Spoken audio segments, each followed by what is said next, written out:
In the spring of 1200 BC, a girl named Nefertari stood in the courtyard of the Temple of Amun at Karnak while priests shaved her head completely bald. She was 9 years old, brought here 3 days earlier by her father, a minor official who owed a debt he couldn't pay in silver or grain, so he paid it with his daughter. Nefertari didn't understand.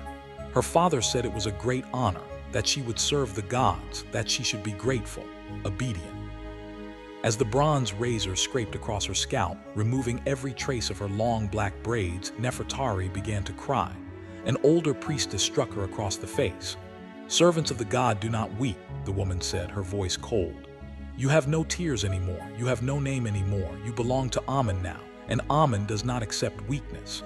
This was Nefertari's introduction to a life that would last 43 years, a life of confinement, control, systematic exploitation. Hidden behind walls covered in images of divine glory, she would never leave these grounds, never marry, never own a thing, never decide anything about her own body or her own future. She would serve, silently, obediently, until she died, was buried in an unmarked grave, no family to mourn her, no name recorded for history to remember. But here's what you need to understand. Nefertari was not unusual, not an isolated case of abuse. She was one of thousands. Thousands of girls and women who spent their entire lives inside Egyptian temples, called by beautiful, sacred-sounding titles: God's wives, servants of the god, hands of the goddess, divine adoratrices, beautiful names, for a system that destroyed lives as efficiently as any battlefield, that exploited the vulnerable as systematically as any slave market, that erased identities as completely as any conqueror erasing a city. This is the story of what Egyptian priests did to temple virgins. And this isn't mythology. This isn't fiction. This is documented in temple inscriptions, in administrative papyri, in the accounts of ancient historians who saw it. If you want to understand how religious authority can be weaponized, how sacred language can disguise systematic abuse, then listen closely. Most people hear temple virgins and picture something romantic, elegant women in white linen, performing beautiful rituals, lives of spiritual devotion, a noble calling. This image is completely wrong. It's wrong in ways that show us how powerful ancient propaganda was, how completely they hid the reality behind the sacred imagery. Let me explain what these women actually were. The Egyptian term was Henutmahat, servant of the god, sometimes wife of the god. Their virginity meant ritual purity, a state of being uncorrupted. But that purity was enforced through total physical control over their bodies, their relationships. They were kept pure for the gods, which meant one thing in practice, available for the priests who claimed to speak for those gods. Here's the crucial part: most didn't choose this. They were given. As children, some were pledges, a family's gift to the gods for favor, abandonment framed as piety, some were payment for debts, human trafficking with a religious seal of approval, and some were tribute, taken from conquered villages, from Nubia, from Libya, marched to Egypt, assigned to a temple. Never to leave, they were young. Records show girls of 8, 9, children unable to consent, unable to understand. Take Mutemuya, she was 8, from a Nubian village. After a conquest, soldiers came for tribute, gold, ivory. Children, Mutemuya was selected, bound with rope, marched hundreds of miles north. She didn't speak Egyptian, didn't know where she was going, only that she'd been torn from her mother. She cried until a guard beat her. She learned to weep silently. She arrived at Thebes, was given to the temple of Mut, goddess of motherhood. The irony of that would haunt her forever. For girls like Nefertari and Mutemuya, a process began. A process designed with psychological precision to break their will, to prepare them for a lifetime of absolute submission. First, the purification bath, taken to a stone pool, stripped, washed with natron water, but it was an inspection. Priests would touch them, examine them, telling them it was sacred. That resistance was a failure. Nefertari flinched. The priest grabbed her arm hard, told her the gods were watching, that she'd bring shame, punishment. She stood frozen, endured it, tears mixing with the pool water. Lesson 1, your body is not your own. Then the shaving, every strand of hair removed, a visible destruction of their former self. When Nefertari saw her bald reflection in a bronze mirror, she didn't recognize the child staring back. Then the renaming. Her birth name, Nefertari, was taken. Forbidden, she was renamed Nefertari. Beautiful is the lady, a reference to the goddess. Her old name was dead. The girl she had been was dead. Then came the darkest ritual of all, the divine marriage. The girl would be dressed in bridal finery, led to the inner sanctuary before the god's statue. A priest wearing the god's mask would speak. He would pronounce her the god's bride. She would repeat vows. I give myself to the god. My body is his temple. My life is his property. I belong to him now and forever. Mutemuya was 10, dressed in fine linen, led before the statue of Mu. The high priest chanted, speaking as the goddess. Mutemuya repeated the words she was told to say. I have no other lord, no other family, no other purpose but service. With those words she was bound, legally, religiously, for life. This marriage wasn't symbolic. It had real consequences. She could never marry a man, could never have legitimate children, could not own property, could not leave. She was property. And then daily life began, wake before dawn, communal sleeping quarters, no privacy, own nothing, morning purification, then labor, hours of it, weaving temple linen, grinding grain, brewing beer, gardening, all framed as sacred service. Some were singers, musicians. They practiced hymns, played the sistrum, but through it all silence. Enforced silence. Unnecessary talk was punished. Nefertari had a friend, Takhait. They whispered at their looms, about memories, about home. One day an overseer heard, struck Takhait with a rod, dragged her away. Nefertari didn't see her for 3 days. When Takhait returned, she was broken, wouldn't speak, wouldn't look at anyone. 2 months later, Takhait disappeared. The overseer said she'd been found impure, returned to the gods. No one asked what that meant. They all understood the message. They were watched, constantly, movements restricted, no visitors, no contact with family. And they were inspected, regularly, so-called purity inspections. Priests would summon them, examine them, intimately, claiming it was religious necessity. Nefertari learned to leave her body during these, to let her mind go elsewhere while she was touched, invaded. Resistance meant punishment. Escape was impossible. Taken so young, they knew no other world, had no money, no skills, no family outside. The walls were in their minds, and the indoctrination was constant, taught they were blessed, chosen, that their servitude was the highest honor, that their bodies were temples for the divine, that priests spoke with the god's own voice, that the outside world was corrupt, dangerous. This was reinforced daily, through ritual repetition, until it felt like truth, but some resisted. Mutemuya at 16 secretly sang a Nubian song her mother taught her, a song about home. She was reported dragged before the high priest. He struck her to the ground.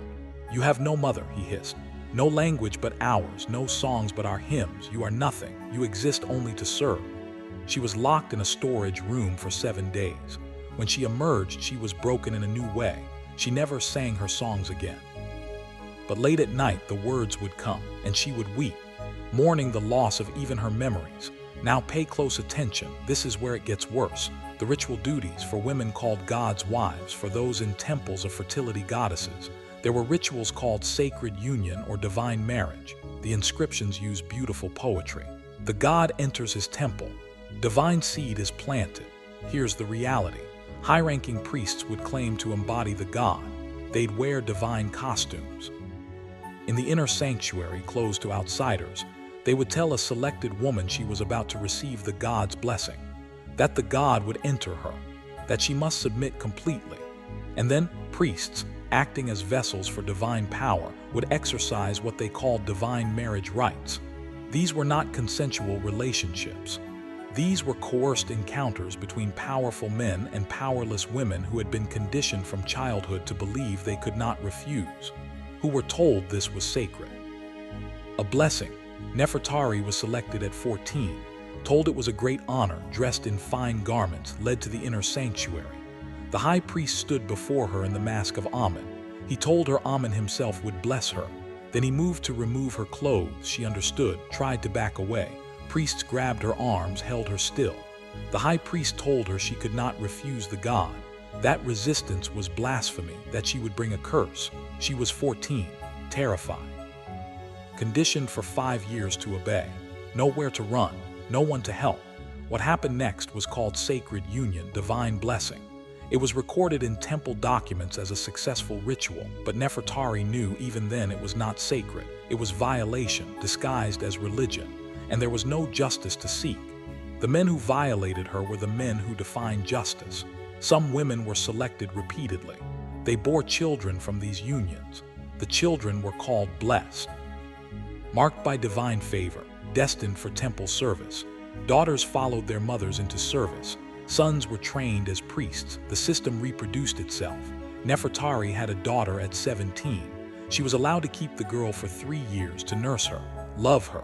Then the child was taken, began her training. Nefertari would see her in the corridors, was forbidden from acknowledging her. The girl was taught to call all the women mother and no one mother. Nefertari watched her daughter being broken, trained, just as she had been, and she could do nothing. For women who resisted openly, the punishments were terrifying. Purification through correction, fasting, isolation, beatings. But for the most serious offenses, trying to escape, refusing the rituals, questioning the priests, there was dedication to the desert. A woman named Henutmahat in her mid-20s finally broke. She stood during a meal and shouted to the others, "This is not holy. These men are not gods. We are prisoners. We should resist." She was seized immediately. The women were forced to watch as guards marched her out into the desert, miles from water or shelter. They watched as the guards walked away, leaving her. They watched her try to walk back as guards shot arrows at her feet. They watched her collapse in the heat, wander madly from thirst. By the next day, she was dead, her body left for scavengers. The women were marched out to see the corpse. The high priest spoke. "This is what happens to the impure, to blasphemers. Let her spirit wander forever, and let all of you remember." They were ordered never to speak her name again, but they remembered. The memory was supposed to cow them, but for some it did something else. It showed them the truth. The system was not sacred, it was exploitation. Henutmahat was a hero. So resistance went underground, hidden in glances, in songs with double meanings, in deliberate mistakes in weaving that spelled out words, "I remember," "I resist," and in their final desperate act of defiance, the hidden messages. When these women died, often in the temple after decades of service, they were erased, buried in communal unmarked pits. No ceremony, no monument. Their names were not recorded for remembrance. Their usefulness was over, but some, before they died, tried to leave a mark. In dark corners with stolen tools, they carved messages into the stone walls. Tiny, easily missed, but permanent. "I was born free. They took that. Remember, we were people. My name was Mutemuya before they changed it. That name is dead, but I write it here. I bore 4 children. All were taken. I loved them. To whoever finds this, we suffered.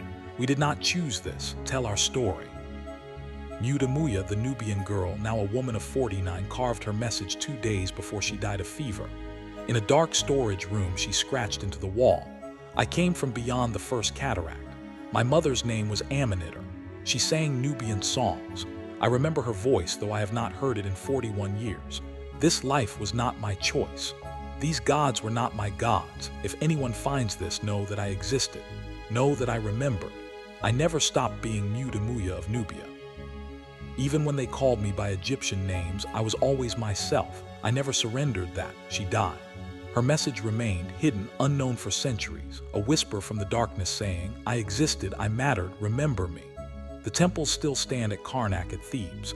Tourists walk through them. They admire the columns, the hieroglyphs, the statues. They hear stories of pharaohs and gods and glory, but now you know a different story. You know about the girls who were taken, the rituals that broke them, the exploitation that defined their lives, the silent resistance, the hidden messages. They were Nefertari, Mutemuya, Takhait, Henutmahat, and thousands of others whose names are lost. They were people, they suffered, they existed, and they deserve to be remembered, not as servants of the gods, but as human beings.